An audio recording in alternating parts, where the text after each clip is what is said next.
네, 이번엔 미증시 전문가와 함께하는 시간, 미증시 인사이트 시간입니다. 오늘은 IM증권 도곡 WAM센터 이화진 과장과 함께합니다. 어서 오십시오. 네, 안녕하세요. 네, 현재 3대 지수는 다우존스를 제외하고 전부 상승 흐름 보여주고 있는데요. 고용 지표가 둔화되자 이 시카고 상품거래소 페드워치에서 9월 금리나 50bp 인하 베팅이 10% 이상까지 상승을 했습니다. 비컷 인하 기대감에 위험자산 선호 심리가 높아진 것 같은데 비컷 가능성도 있을까요?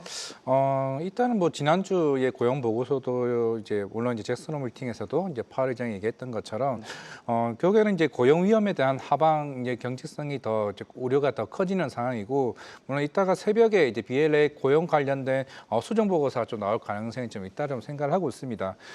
이번 주에 CPI가 있고 이제 PPI 발표가 있죠. 물론 이제 경기 침체화 가능성은 어느 정도 좀 낮아지긴 하겠지만은 물론 트럼프가 대통령이 계속 이와 관련해서 계속 꾸준히 얘기를 하는 거는 만약에 고용 수치가 진작에 어느 정도 신규 고용자 수가 좀 적게 나왔다라고 하게 되면 오히려 이제 금리 인하에 대한 속도가 좀 더 빨라지지 않았을까 뭐 그런 측면도 좀 있지 않을까 생각을 하고 있습니다. 그만큼 이제 정치적인 좀 우려도 충분히 좀 해석될 수 좀 있다고 생각을 하고 있고 그만큼 이번 주 물가 지표 좀 굉장히 중요할 수밖에 없다고 좀 생각하는 이유는 지난달에 워낙 이제 PPI가 높게 좀 나왔던 만큼 과연 관세 부과 속 이후에 이제 CPI 고용 그 소비자 물가 지수가 어떻게 반영되는지에 따라서 그만큼 빅컷이 될지 베이비 컷이 될지 가능성이 굉장히 크다고 좀 생각하고 있는데 일단 이번 주는 베이비 컷이 될 것이라 보고 있고 물론 JP모건에서도 이번에 금리 인하 이후에 새로운 가능성을 얘기를 했지만은 제가 볼 때는 이번 FOMC 이후에 그 10월 달이나 12월에 대한 전망치가 좀 더 중요하지 않을까 좀 생각하고 있습니다. 네. 일단은 이번 주에 발표되는 물가 지표를 저희가 좀 확인을 해보고 B컷인지 베이비 컷인지 확인을 해볼 수 있을 것 같은데요. 그럼 바로 첫 번째 이슈로 넘어가 보도록 하겠습니다. 오랜만에 마이크로소프트 관련된 이슈입니다. MS가 AI 클라우드 서비스 기업 네비우스 그룹과 대규모 AI 인프라 계약을 체결했다는 소식이 전해지면서 네비우스의 주가가 폭등 중에 있습니다. 거의 50% 넘게 상승 중에 있는데 이번 계약이 MS와 네비우스에 어떤 영향을 미칠 거라 보고 계십니까? 일단 마이크로소프트가 그동안 올해 2월 달부터 다른 이제 메타나 아마존이나 이런 빅테크 업체들 대비 이제 캐펙스 투자에 대해서 조금은 이제 보수적인 좀 성향을 좀 보여왔었던 측면에서 네. 거의 우리나라 돈으로 거의 24조 계약금을 이제 향후에 5년 동안 이제 인프라 쪽으로 이제 확장하는 이제 어느 정도 기대감이 있는 좀 상황이죠. 그만큼 그동안의 스탠스의 변화가 좀 충분히 좀 나올 수 있다라고 보게 되면 그게 조금 내년에 좀 AI 성장을 더 추가적으로 좀 볼 수 있지 않을까 좀 생각을 하고 있습니다. 지난주에 이제 브로드컴이 이제 실적 발표 이후에 지금 향후에 좀 전망들이 그동안 법령적인 이제 법령 그 GPU에 대한 어느 정도 시장에 대한 고민치가 좀 많이 나왔다라고 하게 되면 본격적으로 이제 자체 생산 칩에 대한 이슈가 좀 부각되는 만큼 향후에 마이크로소프트에 대한 향방과 뭐 네비우스 그룹이나 물론 이제 경쟁사인 코이비도 같은 경우도 오히려 주가가 빠지는 게 아니라 덩달아 상승하고 있다는 말이죠. 그러면 시장 자체는 마이크로소프트가 최대 고객사인 이제 코이비 대신에 네오이비를 택하는 게 아니라 결국엔 전체적으로 시장에 확대하는 곳에 조금 시장의 중점을 주목하는 게 있는 게 아닌가 좀 생각을 하고 있습니다. 네. 네비우스 현재 주가 같은 경우에는 개장할 때만 해도 50% 이상 상승했는데 현재는 상승폭을 줄이면서 40% 상승 중에 있고요. 네, 한편 딥시크 쇼크로 적지 않은 충격을 받은 미국 AI 시장이라 할 수 있지 않습니까? 근데 MS가 지난달 말 AI 논문에서 딥시크보다 가성비가 좋은 AI가 만들어질 수 있다라는 주장을 펼쳤습니다. AI 가성비 전쟁이 시작됐다 이렇게 볼 수 있겠는데 가능성이 좀 있는 이야기를 할 수 있겠습니까? 아마 올해 1월 달에 딥시크 R1이 처음 이제 출시가 되고 나서부터는 물론 그때 이제 엔비디아도 주가가 좀 많이 빠졌었고 네.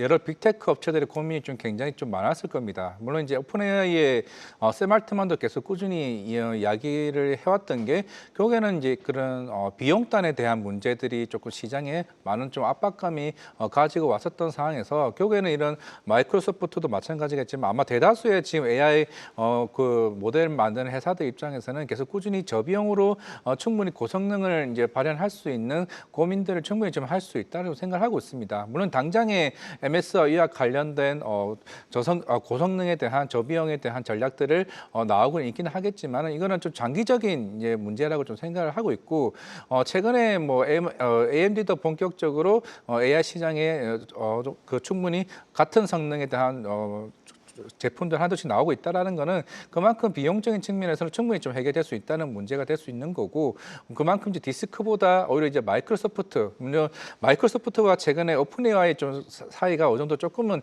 그럴 수는 있긴 하겠지만 이번 마이크로소프트가 오히려 이런 다른 메타나 이제 그런 R&D 투자에 대한 오히려 그 기대치가 더 확대되는 구간이 아닌가 좀 생각을 하고 있습니다. 네. 그런데 이 학습에 들어간 GPU가 64개밖에 안 된다는 그런 이야기도 있더라고요. 이렇게 되면 GPU 수요가 더 줄게 되면서 엔비디아나 AMD 등 AI 반도체 산업에 좀 타격을 입히는 거 아니겠습니까? 단기적으로는 타격이 입힐 수는 있긴 하겠지만은 물론 이제 항상 젠슨항 대표도 지난 이제 실적 발표 이후에도 얘기를 해왔었지만은 지금은 이제 우리가 그 작년에 얘기해왔던 호퍼에 대한 얘기도 이제 본격적으로 레거시화되고 있는 상황이고 그 블랙의 기반과 그리고 이제 향후에 나올 루빈까지에 대한 양면성을 받게 되었을 때 결국에는 여러 AI 고객사들 입장에서도 한 단계 더 나은 뭐 출원형에서 본격적으로 학습면까지 나아가기 위해서는 지금 당장에 우리가 그런 이제 매개 변수가 저 작다라고 하더라도 향후에 더 성능을 위해서는 아직까지는 뭐 엔비디아가 나중에는 그게 다 매출에 대한 영향이 좀 축소될 거냐 아직까지 그런 상황은 좀 아니지 않을까라고 생각을 하고 있습니다.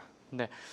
그리고 장 마감 후에 클라우드 인프라 서비스를 제공하는 오라클의 실적이 공개됩니다. 뭐 매출과 EPS가 각각 전년에 비해 13%, 6% 상승할 거라고 보고 있는데 오라클의 실적 전망 어떻게 보고 계십니까? 뭐 대다수의 지금 세일즈포스나 여러 저 엔비디아나 아직까지는 AI 쪽에 대한 실적의 우려들은 아직까지는 조금 시기상조이라 좀 생각을 하고 있고 그만큼 이제 그 클라우드나 그런 인프라 관련 이슈들은 계속 부각될 가능성이 좀 있다고 생각하고 있습니다. 뭐 오라클도 그동안 이제 오픈 AI 쪽 연간 한 30억 달러 정도의 수주를 계속 유지하고 있는 상황에서 이제 고객사 확대 쪽으로 가고 있는 모습이 좀 되지 않을까 생각을 하고 있고 아마 브로드컴과 비슷하게 컨퍼런스 콜 이후에 대한 가이던스 전망이 어떻게 바뀌느냐에 따라서 우리가 그동안 우려되어 왔던 부분들이 이제 부실시키는 구조, 결국 내년 성장에 대한 가이던스에 대한 변화가 더 중요하지 않을까라고 좀 생각을 하고 있기 때문에 뭐 실적에 대한 어느 정도 고민보다는